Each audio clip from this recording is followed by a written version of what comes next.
Hola, un saludo y bienvenidos a un nuevo programa de 30 minutos, un espacio en el que queremos dar a conocer el trabajo que se realiza en las administraciones públicas y queremos hacerlo de la mano de quienes son sus protagonistas, que son las personas que trabajan en esas administraciones. Sin más, paso a presentaros a nuestra invitada de hoy, que es Sara Hernández Ibabe. Sara, hola, buenas. Hola, buenas tardes. Bueno, en primer lugar, muchas gracias por haber aceptado la invitación de estar hoy aquí en 30 minutos y bueno, pues tenía muchas ganas de hablar contigo. Lo teníamos pendiente, lo teníamos pendiente. Exacto, sí, lo teníamos pendiente porque, bueno, Sara ahora mismo actualmente es interventora del Ayuntamiento de Sevilla y a todas las personas que pasan por este espacio empezamos con una primera pregunta y es que nos cuentes un poco en qué consiste tu trabajo como interventora en el Ayuntamiento de Sevilla. ¿Estás segura? Bueno, actualmente desde el mes de enero soy la interventora general del Ayuntamiento de Sevilla y mi trabajo, bueno, pues consiste en las funciones que me atribuye la ley. En este caso, bueno, pues ni más ni menos que ejercer el control y la fiscalización de toda la actividad económico-financiera del ayuntamiento, ejercer también las funciones de control posterior, es decir, una vez que ocurren las cosas, ¿no? Nuestra misión es comprobar que antes todo esté correcto, pero también una vez hecho, seguir haciendo una comprobación a modo de auditoría, ¿no? De que todo está correcto y si no lo está, bueno, pues mejorarlo, ¿no? Y bueno, pues todas las funciones que por esta naturaleza, bueno, pues se nos encomiendan, ¿no? Qué duda cabe que son funciones de carácter transversal dentro de un ayuntamiento, ¿no? Y bueno, pues estas son mis funciones principales sin aburrir. Sí, sí. No, es un trabajo, muy amplio, muy extenso y con mucha responsabilidad, porque estamos hablando de un gran ayuntamiento como es el Ayuntamiento de Sevilla, ¿no? ¿Cómo se aborda, no? Tú el cambio, venías desde la oficina del cambio en la Diputación de Huelva, el salto a un ayuntamiento a gestionar, bueno, pues esa intervención general de un ayuntamiento como el de Sevilla. Es un poco de vértigo, ¿no? Mucho. Yo todavía sigo pensando que todo esto, yo a veces digo, pero esto es real, o sea, de verdad esto es real. Pues verás, es una aventura en el buen sentido de la palabra, ¿no? Yo efectivamente vengo de la Diputación de Huelva, de la intervención y de la Oficina de Gestión del Cambio, entonces llegar al Ayuntamiento de Sevilla, pues es automáticamente poner dos ceros más en todas las cifras. Si antes se hacía un contrato de 200.000, pues ahora es un contrato de 2 millones. Entonces, es todo multiplicado. ¿Incrementa la dificultad? En muchos casos no, porque la parte técnica es la misma y los controles son los mismos, pero qué duda cabe que a mayor tamaño, mayores problemas y mayores dificultades en la coordinación. Eso sí que es una de las, bueno, de los aprendizajes. Sí, comentas los principales problemas, esa coordinación entre las diferentes áreas del ayuntamiento. Claro, un ayuntamiento en el que tiene prácticamente 5.000 trabajadores, 5.000. eh, más de 127 edificios. Estamos repartidos en más de 127 edificios. Es muy complicado, bueno, pues poder tener reuniones, salvo con unas convocatorias con su tiempo suficiente, pero muchas veces en el día a día no todo es tan formal, sino que las cosas fluyen. Entonces, darte cuenta que estás en una gran ciudad en la que no puedes cruzar la acera y muchas veces reunirte con equipos, pues es complicado, que para eso están las herramientas. Correcto, pero muchas veces, y sobre todo cuando eres nueva, pues necesitas ponerle cara a las personas, ¿no? Decir, bueno, esa empatía que se genera cuando muchas veces estás sentado en una mesa y compartes un problema desde distintos puntos de vista, ¿no? Sí, además en un papel como el de la intervención, que es un poco, ¿no? La parte esa mala, no mala, en el sentido pero muchas veces, Sí, no, esto a ver si lo pasa intervención. Parecéis un poco, ¿no? Esa parte de la administración, ¿no? sí, sí. Yo creo que puedo hablar por todo el equipo. Yo creo que somos conscientes como que somos los de asuntos internos, ¿no? Internos. Sí, sí. Bueno, estos los dejamos para el final a ver qué nos dicen, ¿no? Entonces, sí, detectas esa sensación, ¿no? De un poco del rigor que muchas veces, bueno, pues es inevitable, ¿no? Que traslades, que es bueno, pero eso también genera pues ciertas, muchas veces, pues reticencias, ¿no? No obstante, bueno, pues yo creo que la calidad técnica de los equipos en un grandísimo ayuntamiento pues es impresionante. El potencial técnico y la capacidad de acción es impresionante. Entonces, bueno, pues eso con una buena coordinación, pues es una máquina. Claro, porque además, bueno, tú venías, hemos comentado antes de la oficina de directora de dirigir la oficina del cambio en la Diputación de Huelva. Además, es una persona que estás muy involucrada con la innovación, pero ¿cómo se Sí. lleva la innovación a la intervención? Bueno, yo sé que eso son dos cosas que además dentro de mi propio colectivo hay mucho debate en torno a esto, ¿no? Porque está un Ujú, poco reñido. Como un órgano de control puede hablar de innovación, ¿no? Entonces, bueno, yo siempre digo que si a ti te ponen delante de un tablero de ajedrez, ujú, te dicen, bueno, ¿hay otra manera de jugar al ajedrez? Pues la primera respuesta sería no, porque dices, bueno, este es el tablero, para mí son las normas y tenemos las fichas. Yo no ujú. me puedo inventar cómo se mueven las fichas, porque la norma me dice cómo se mueven los peones, los alfiles, la reina, el rey. Pero, claro, la cosa está en decir, bueno, cómo lo hago diferente con estas mismas normas? Entonces, hay una imagen que a mí me gusta mucho, que es la de Gambito de Dama, que Ujú. precisamente cambia las fichas. Las fichas dejan de ser peones, dejan de ser alfiles y entonces como fichas utiliza todo lo que puede. ¿Vale? Entonces yo creo que Sí. esa es un poco la clave. Con las normas, lo que no podemos es jugar con las normas ni jugar con la seguridad jurídica, pero como, con las mismas normas, cómo ser más Ujú. ágiles, cómo ser más eficaces, cómo revisar, bueno, pues parámetros que a lo mejor hasta ahora, pues no, bueno, pues estaban, siempre se ha hecho así, ¿no? Nuestro Sí. típico tópico. Entonces es un poco, sin cambiar las normas, pues jugar con otras fichas. Claro, todo muy bien hasta que os llega un ciberataque, por ejemplo, ¿no? Que eso vamos a hacer referencia, que además ha sido hace unos meses, fue en septiembre, que el ayuntamiento, el 6 de septiembre Efectivamente. creo que fue, que el El ayuntamiento de 5 el Sevilla, 5 al sí, 5, vale, salió sí, en prensa el 6.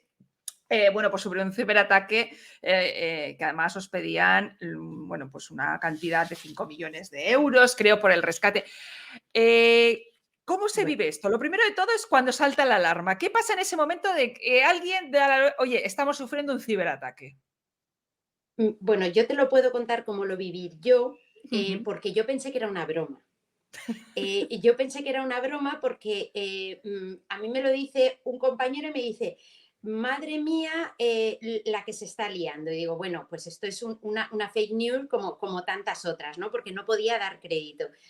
Bueno, la mala noticia fue que no fue una broma, que fue verdad, ¿no? Entonces, bueno, pues lo primero, la rápida reacción de los servicios de transformación digital que lo detectaron y entonces, bueno, pues la primera reacción fue eh, el apagón, ¿no? O sea, de decir, esto tenemos que controlarlo y muchas veces la mejor forma de controlar es evitar que se propague, ¿no? Entonces, bueno, la parte tecnológica creo que ni es prudente ni yo debo hablar porque Ujú. además hay muchas implicaciones y, bueno, muchas derivadas, pero de lo que sí puedo hablar es cómo sobrevivir sin ordenador, porque a eso Claro, no, claro, tú necesitas para trabajar unos medios. Cuando esos medios no los puedes usar porque hay un riesgo grave, pues dices, bueno, pues la gente, bueno, pues no estáis trabajando. Bueno, pero es que la vida sigue. Hay contratos que se tienen que celebrar, hay gente que se tiene que empadronar, hay tributos que hay que pagarse, hay actos que tienen que necesariamente que ocurrir, con lo cual es precisamente eso, jugar a ese ajedrez, pero con otras fichas totalmente diferentes. No podíamos recurrir ni siquiera a base de datos. Ha tenido que claro. ser todo partir de cero con muy buena voluntad y con un trabajo pues un poco manual, pero con una sinergia y una buena sintonía de decir, bueno, hay cosas que nuestra respuesta desde el servicio público no puede ser, vuelva usted cuando esto se arregle. Con Claro. lo cual, bueno, pues os podéis imaginar que hemos tenido que hacer de todo. de todo. Pero bueno, yo creo que lamentablemente nadie queremos que esto ocurra ni nada, pero sí que a vosotros, el hecho de haberlo sufrido, seguramente os habéis planteado en una tesitura de, bueno, pues, ¿cómo podemos afrontar estas crisis y estar preparados porque puedan ocurrir en un futuro o aunque no ocurran, pero tener prevista esa contingencia, ¿no? Por supuesto. Bueno, lo primero, efectivamente, tener un plan de contingencia. Esa es la primera parte, tener claro si esto ocurre. Bueno, pues creo que todos lo entendemos si en una zona que sea sísmica todo el mundo sabe qué hacer en caso de terremoto. Ujú. Creo que desde la administración ningún organismo tiene muy claro que, aunque esté escrito, una cosa es que esté escrito en la norma, que correcto, y otra cosa es que en todos los puestos de trabajo el día que eso ocurre, todo el mundo sepa qué hacer, porque claro, lo primero es Ujú. que todo el mundo actúe de una manera coordinada, ¿no? Para bueno, porque es que en un ayuntamiento tan grande y con tantas sedes, había gente que no sabía lo que estaba pasando. Claro. Piensas que ha fallado tu ordenador, pero no piensas que ha habido un ciberataque, ¿no? Entonces, de una manera coordinada y después, bueno, pues tener unas ciertas instrucciones comunes para que la vida no se pare, o por lo menos la crítica. Ciudadanos que se tienen que empadronar, ¿cómo lo Claro. haces? No, claro, ¿Con es un que es bolígrafo y un sí, papel? claro, es que está esa situación, ¿no? Que se puede plantear y, bueno, lo que tú comentas, yo creo que el ejemplo es magnífico de prepararse para un seísmo, incluso hacer simulacros en un momento dado de cómo podríamos responder ante esos. Porque, por desgracia, posiblemente los mayores daños que suframos las administraciones serán de este tipo, ¿no? Y sí que Bueno, estamos yo creo que va a preparados ser, para los físicos, ¿no? Para evitar que haya un incendio, para evitar que estén todos custodiados, pero no tenemos a lo mejor tan previsto ese tipo de contingencias, ¿no? De los yo creo que va a ciberataques. ser, o sea, es uno de los grandes aprendizajes que te sitúa muy de lleno en el mundo en el que estamos, que a cualquiera se nos bloquea un ratito el teléfono y nos ponemos de los nervios. Cuando todo depende de unas herramientas, pues te das cuenta primero la importancia de tener unos altos niveles de seguridad que muchas veces nos han dicho, ¿no? Muchas veces los altos niveles de seguridad son casi incompatibles Claro. con tu trabajo diario, porque te están saliendo alertas y cada vez que te metes en un sitio que la máquina no tiene como habitual o conocido, es como, ¿dónde estás yendo? ¿No? Pero es verdad que tenemos que empezar a interiorizar que esto es el futuro, el presente más bien, y que, bueno, tenemos que estar preparados desde lo público para que la respuesta, por lo menos, sea ágil en lo crítico.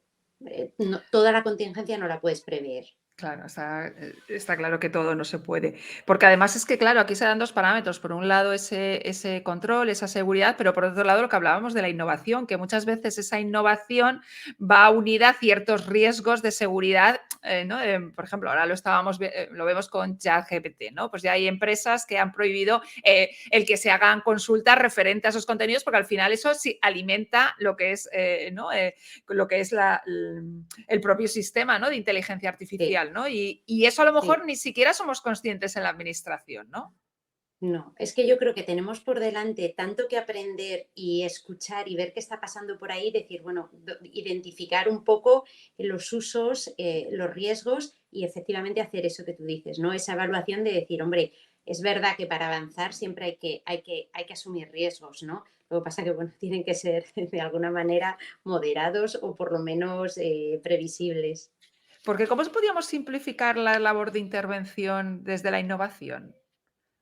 ¿O estamos Pues demasiado bueno, encorsetados y burocratizados todavía? no, yo creo que no, yo creo que no, que hay margen, ¿no?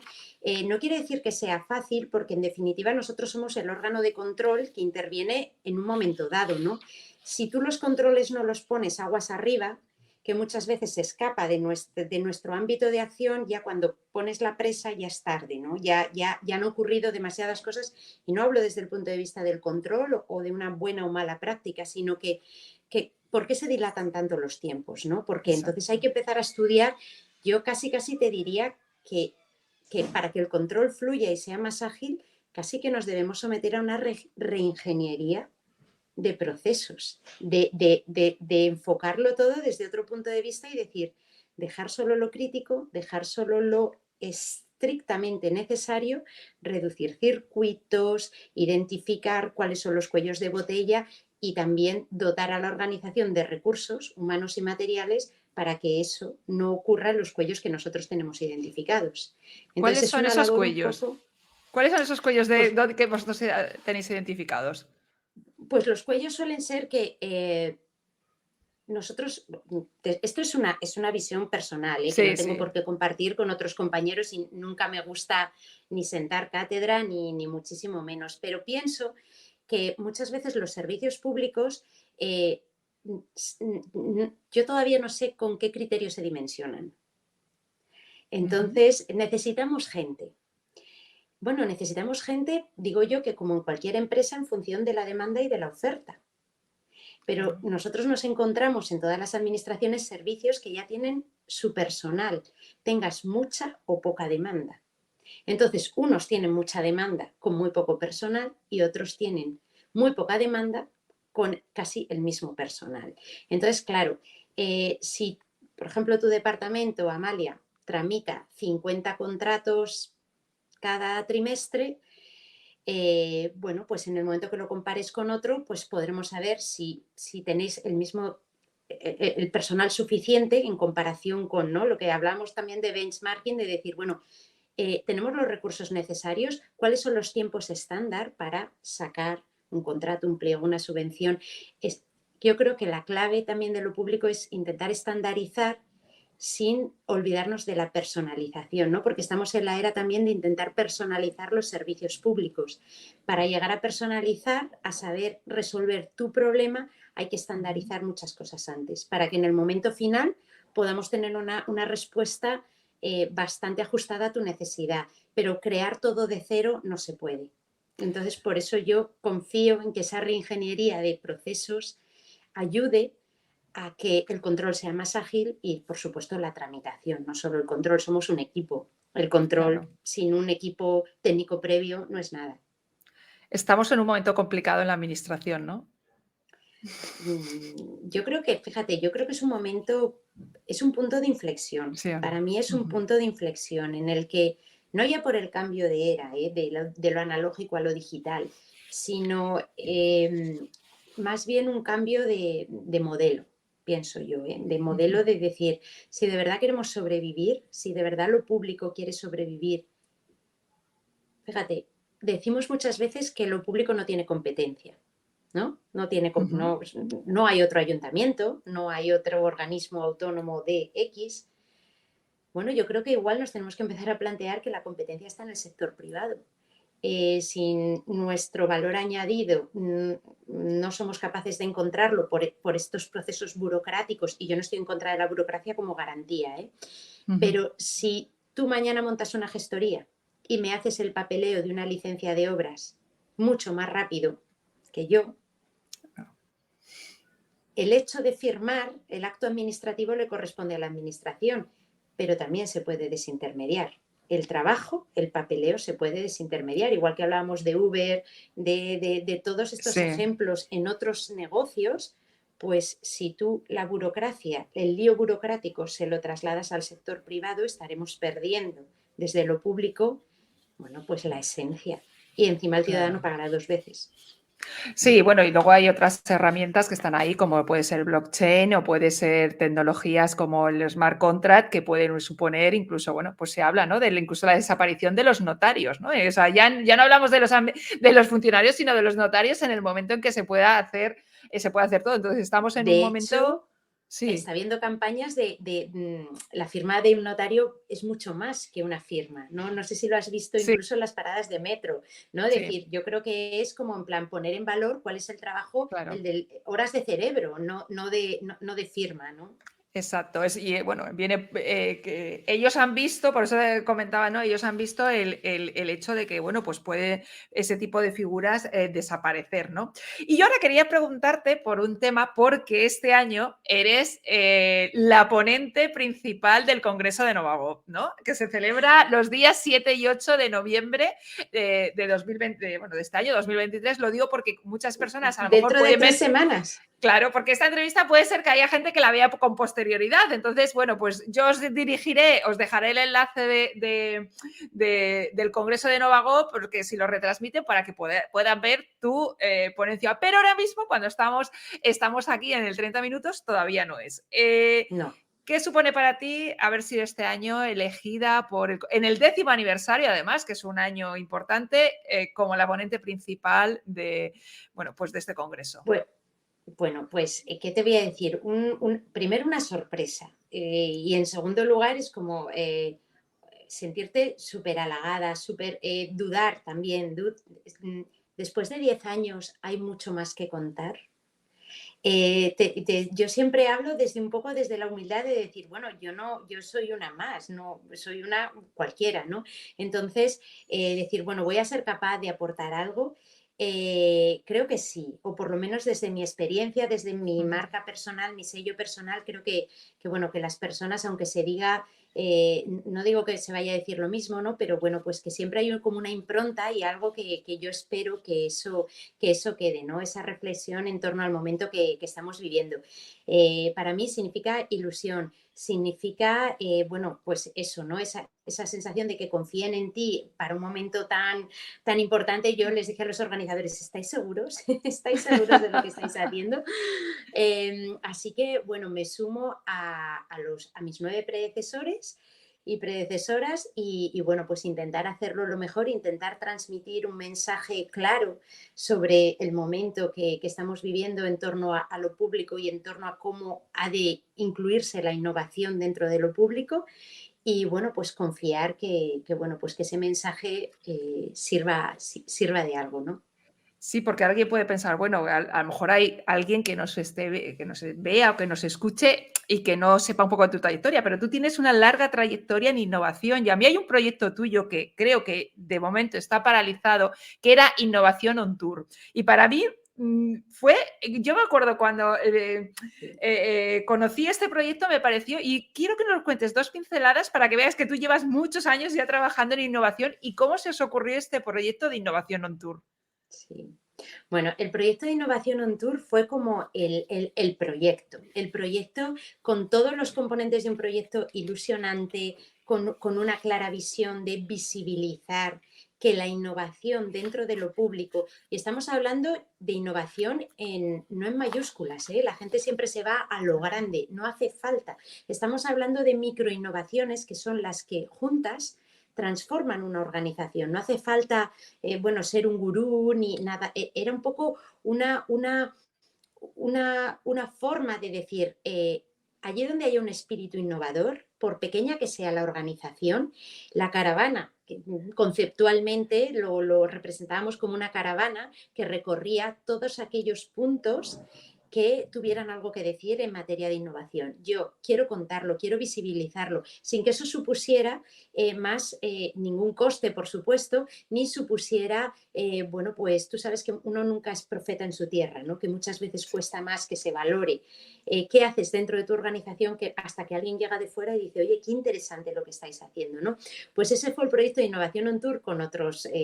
bueno, al principio éramos 4, luego se sumó un quinto compañero de distintas administraciones, eso fue fantástico, Fermín Cerezo, Ayuntamiento de Valencia, Borja Colón, Diputación de Castellón, Ana Báez, de una disciplina como la arquitectura totalmente diferente y yo en ese momento en la Diputación de Huelva. Luego, si es verdad, se sumó Sergio Jiménez de Publilítica. Entonces fue el confluir 4 visiones y 4, bueno, lo que ahora parece que es que tú dices, bueno, ¿cómo va a haber un equipo innovador con una sola visión? Ni innovador ni nada, porque entonces venís haciendo lo mismo, ¿no? Entonces esa fue el primer gran proyecto ilusionante de que la gente nos llamaba y decía, tenemos algo que contar. Venga, pues Sí. os escuchamos, lo trasladamos y lo contamos. Claro, mantener un proyecto así pues es complicado, ¿no? Cuando la única implicación es casi personal, ¿no? Entonces, bueno, al principio te da pena, el proyecto se ha caído, ya el proyecto ha muerto y también en sí es innovador el hecho de asumir desde un principio que los proyectos nacen, crecen y después unos permanecen y otros han cumplido su misión. Durante el tiempo que han estado vivos, han cumplido su misión. Si tenemos que hacer una evaluación de qué pasó en Innovación on Tour, te estoy hablando 2018, Sí. 2019, incluso te diría 2017. O sea, parece que fue ayer, pero ya Lleva he ya unos vivido un años, sí, tiempo. sí. Sí, creo y ayudó a conectar a una red de personas que hoy nos conocemos casi todos y que encima casi nos consideramos amigos, ¿no? Mucho más Sí. allá de compañeros profesionales, se han establecido, porque hemos vivido los mismos problemas, nos hemos Ujú. enfrentado a las mismas dificultades con independencia de qué fuera tu proyecto. El tuyo sería Ujú. diferente del otro, pero todos habíamos sobrevivido a plantear una cosa nueva e ir un poco en contra del status quo.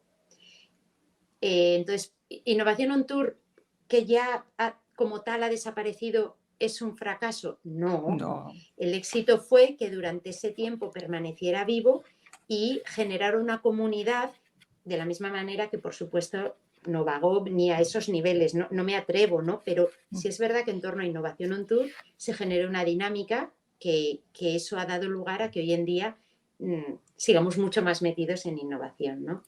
Exacto, y esto es, bueno, pues para todas aquellas personas que desconocen cómo se trabaja en la administración y las personas que hay en la administración, porque este proyecto era prácticamente altruista, o sea, que vosotros lo hacíais por amor al arte directamente, entonces, más allá de vuestro trabajo. Entonces, para todas aquellas personas que nos escuchan fuera de la administración, ¿no? O que ahora que hablamos tanto de atraer talento y demás, ¿no?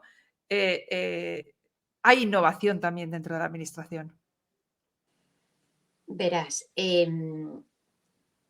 hay innovación, pero creo que las organizaciones tienen que entender que la innovación no puede ser una cuestión personal, porque si se deja descansar la innovación sobre el espíritu de las personas, será una cosa absolutamente personal. Y además, la innovación tiene una cosa, que cuando te preguntan si tú eres innovador, la respuesta es binaria.